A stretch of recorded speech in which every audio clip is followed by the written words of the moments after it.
Guys, hello, welcome. I'm going to keep this video really short, but it's just a quick one just to go through why your physical transformation might not be as a result of what you think it is, and that is actually a byproduct of having a successful system in place. So I've got a few slides that I will share with you, but in essence, so often when we think about physical transformation, we are thinking about some form of physical activity, going to the gym, some form of training plan, and nutrition. So going on a diet. And this is for any goal that we have. That might be fat loss, muscle gain, any kind of body recomposition. So often, and with so many fitness coaches, this is the thing we focus on. Okay, we're going to send you to the gym. We're going to get your training program in place. We're going to help you with your diet. And that's the answer you need. But I'm here to tell you that that's actually wrong. And I'll go through and kind of validate why I'm saying that to you as we go through the presentation.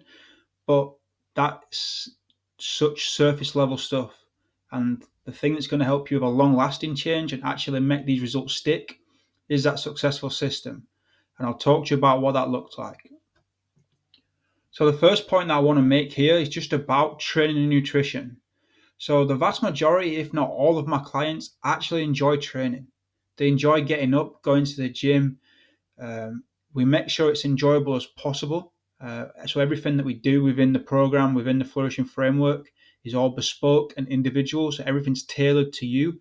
So any exercise that you have, you'd enjoy because it's something that you've kind of set up together alongside me. But the thing that I want to touch base on here really is these are just inputs. So training and nutrition are just inputs. They do matter. They are essential. If we're looking at our body as a kind of, I don't even not a car, but if we're looking at it as that, your training is obviously your engine and your nutrition is obviously your fuel. So they are essential, but they are just inputs. And I'll explain what I mean by that over the next couple of slides. So if we've got low well-being and poor recovery, we are not able to adapt.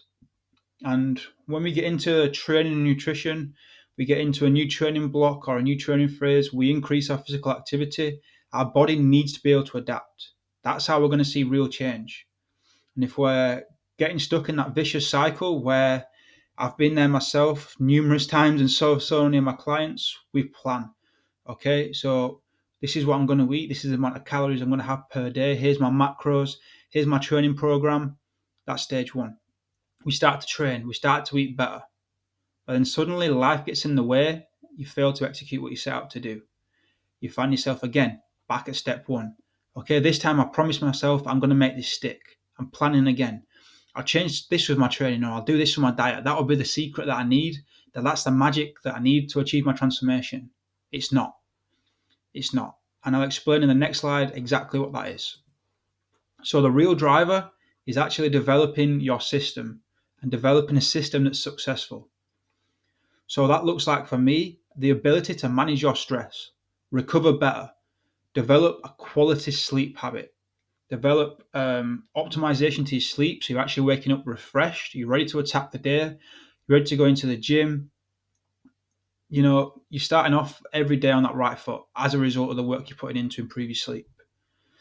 Habits, we've all got positive habits, we've all got negative habits, we've all got little things, but can we optimize them? And then the final one, values. What I mean by this is living a life that is aligned to your values.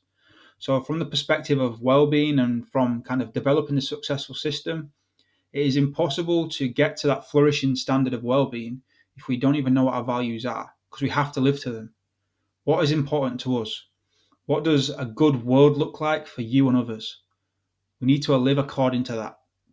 So often we don't. We live aligned to what we think our values are or what we think others might want from us. And really, when we're not being our true authentic selves, we're never going to get to a level of a successful system that's truly flourishing. You'll see this term if you follow me a lot, allostatic load. Now, I don't want to go into too much science here and kind of hit you with loads of jargon. I just want you to think of this purely and simply as your body's budget. So this is our ability to adapt and cope with stress. So you can think of it as a bucket. There's a bucket analogy that goes around. So if your bucket's kind of half full, it's very manageable. You can adapt. So you can afford for a little bit more stress, a little bit less stress. That's absolutely fine. And one thing just to clarify here, not all stress is negative. We do need stress. We have to put our body under stress in order to adapt and improve. The gym is a perfect example of that. So some examples here of stress that can get to us, can affect us, and can have a negative impact on that allostatic load. If we go back down the bucket route, this coupled together and kind of all at once might cause our bucket to overflow if we don't have a successful system in place.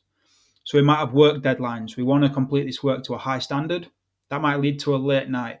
A late night leads to a poor sleep. Poor sleep leads to a heightened state of stress emotionally. That might lead to getting a takeaway for tea instead of cooking the meal that you had planned to do. Instead of meal prepping the night before, as you have been doing to make sure your dinner's there, you've had this late night with a work deadline, you haven't bothered. You've had a poor night's sleep, so you thought, I'm not going to bother with the gym tomorrow. You can see how all these coupled together lead to you finding yourself back to square one. Now, we can work for 6 weeks, 8 weeks, 12 weeks, whatever it may be, but ultimately, if our system is flawed, we'll break down. When we break down, it might be another 6, 8, 12 weeks before we decide to get back on it. And by that point, the work that we've done to get into the position we have in terms of our physical transformation is undone. We find ourselves again back at square one. But here's a positive thing. When you actually develop a system that keeps your stress in check and you become dialed in with your recovery, your body can finally adapt to training nutrition. And this can be sustainable, consistent, and for long term. So this is just a final point. Your body is just a byproduct. And I know I said this in the title, but I hope that there's some sense to this now. No matter what your goal is, your goal ultimately is managed by your calorific intake. If you want to put on muscle, you get yourself in a surplus. You want to lose some fat, drop some body fat, lose weight, you get yourself in a deficit. But again, it all flows naturally once you've actually built a successful system that works for you. So you're living a life that's aligned to your values. You're spending time with the people that mean the most to you. Work's taking up less of you. So you're not constantly switched on with work. You're sleeping better. You've got recovery strategies within the day that actually work for you. When all these things come together, it's so easy to actually do the enjoyable part, which is eat better and train. But these are often always the first things to fall off. Once things kind of, the stress is overflowing, that bucket's overflowed, these are the first things to fall off. I won't bother with training tomorrow. I'm not going to make tomorrow's dinner. I'll just grab something while I'm on my lunch hour. You can see how these kind of habits creep in and cause us to fall off. So just a quick tool here, just how to reset. It literally takes 7 minutes out of your day. So it's not something that's, I'm not asking you to take up 2-3 hours out of your day here, but I just call it a 7-minute reset.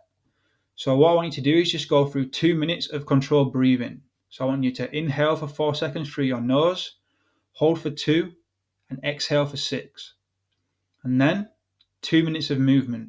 Just get up, go for a quick walk, stretch, just something where you're away from your phone, you're away from the TV, there's no blue light involved. You are literally just having 2 minutes of peace.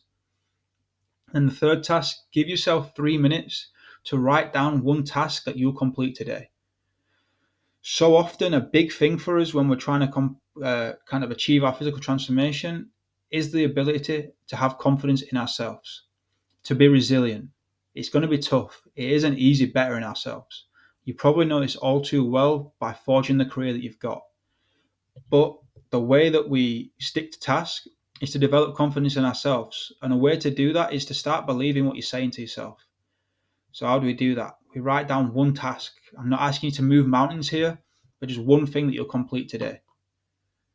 When things get tough, when you've had the odd night of poor sleep or stress at work, whatever it may be, this belief in yourself and this inner confidence to say, no, I'm going to go to the gym. I'm still going to eat well. And know it to yourself that you're going to do this because it's backed by so many times where you've set yourself a goal and actually achieved it is massive. And that resilience will get you through these tough times. And this is what changes from a 6, 8, 12 week short burst to long lasting habits that have a real impact on your health, your well-being, and your overall life. So that's literally the end of the video for me. Like I said, short and sweet. I just wanted to touch base on maybe the reason you're not achieving that physical transformation isn't what you think. It's not your training and your nutrition, or not directly anyway. So if you'd like some more free tools, I've got a beginner's guide to wellbeing and recovery that I'm more than happy to send across to you. So within this document, I'll walk you through the 7-minute reset. We'll go through that step by step, what it looks like. And I'll also talk about the 3 biggest mistakes that people tend to make in terms of their well-being and recovery that cause you to fall off track and find yourself back at square one without ever really achieving anything. If you want access to this, all you need to do is just drop me a DM or comment on this video, the word reset, and I'll send it across to you. I hope this video was of value, and I'll see you in the next one. Speak soon.